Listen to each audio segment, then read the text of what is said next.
The Wright Brothers in the National Parks on NP₃. Hi there, welcome to the National Parks Photography Program. Today we're going to be talking about a couple of national park sites that commemorate and memorialize the Wright Brothers' invention of the airplane. In 1903, Orville and Wilbur Wright achieved the first heavier-than-air flight, and this is just absolutely one of my favorite stories in American history.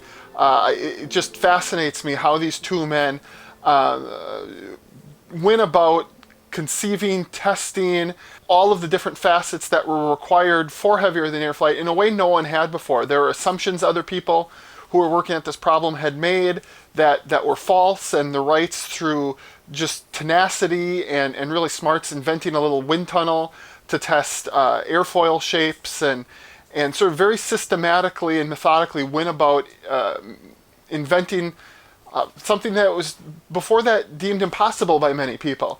One of the great things about the National Park Service is how it helps preserve the history of some of these great events like what the Wright Brothers did.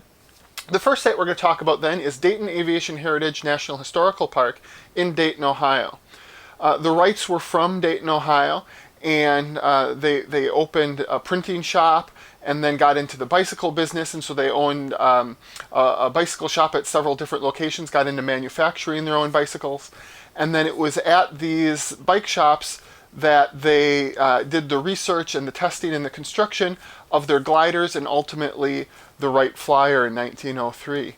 Dayton Aviation Heritage Historical Park also commemorates the life and achievements of Paul Laurence Dunbar, an African-American publisher, writer, and poet who knew the Wrights back from their school days, and the Wrights actually were the printers for a newspaper that Dunbar published called the Dayton Tattler. Dayton Aviation Heritage National Historical Park is actually broken up into a few different locations.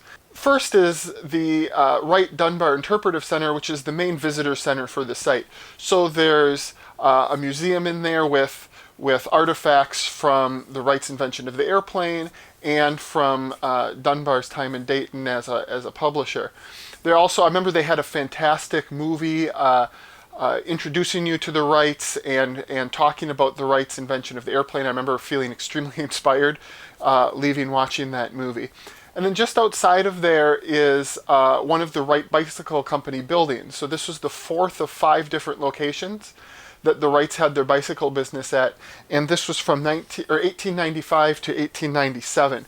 So this is just at the time the Wrights were starting to think about the problem of flight, and they were also getting into manufacturing their own bicycles at the time. So I'm also a cyclist, so as someone who's interested in national parks and interested in aviation history and interested in cycling, this is just a fantastic place for me. And it's a beautiful little building. It was really fun to photograph. You know, I would recommend getting there pretty early, kind of start your trip at Dayton Aviation Heritage there. And plus, by getting there early, if you get the sun rising behind the Wright Bicycle Company building, it kind of, evokes the dawn of flight, and there's some great images to be made there. And then there's also, I just like taking pictures of the different bike components, and they kind of have it, set up as though the Wrights are still in business, kind of showing what their shop looked like in the late 1800s when they were there. South of there is the Wright Brothers Aviation Center, which has artifacts and commemorates the Wright Brothers inventing the airplane. It has the 1905 Wright Flyer 3, which was reconstructed there under the direction of Orville Wright, so that's very interesting to see. And then northeast of Dayton is the Hoffman Prairie Flying Field, and that is where in 1905, after their first couple of flyers and after their experiences in North Carolina at Kitty Hawk learning to fly, they started working on refining the plane into something that was more practical and controllable, and trying to attract contracts to sell their invention. So there's the field there where that 1905 Flyer 3, which is at the Aviation Center, was tested and refined. And then while you're there, there's also, that's sort of on the grounds of Wright-Patterson Air Force Base, and there is the United States Air Force Museum and the United States Flying Hall of Fame. And so if you're an aviation nut, don't miss the Air Force Museum, because they have hangars with just an amazing collection of Air Force planes of all types, and really significant planes throughout the history of the Air Force. Together, those things tell the story of the Wrights, how they invented the airplane and refined the airplane, as well as that great Air Force history. So having seen where the Wrights invented and built the first airplanes in Dayton, Ohio, we move on to where the Wrights tested their gliders and made their first flights at Kitty Hawk, North Carolina. So this is just in the Outer Banks area of North Carolina, just nearby Cape Hatteras National Seashore. And as I said, there's a museum there, and it's where the Wrights made their very first flight in 1903. So first thing there's a great visitor center, which has a replica of the 1903 Flyer and the 1902 Glider, and they give great presentations there around the replica Flyer, so you can hear them talk about the site and learn about what the Wrights did during their time in North Carolina. Also of note in the visitor center, and something that I thought was just really cool to see, is they actually have a little swatch of the original canvas fabric that covered the wings of the original 1903 Wright Flyer. And that swatch, Neil Armstrong took to the moon on the Apollo 11 mission. And so you have an artifact from the very first flight that was along for the ride on just 66 years later, when man set foot on a different world for the very first time. So I think that is just awesome to see, and very cool thing to make sure you check out while you're there. As you look out, the main feature outside the visitor center is going to be the Wright Brothers Memorial, and this is on a fairly sizable sand dune. On top of this dune, it's a great Art Deco memorial for the Wright brothers.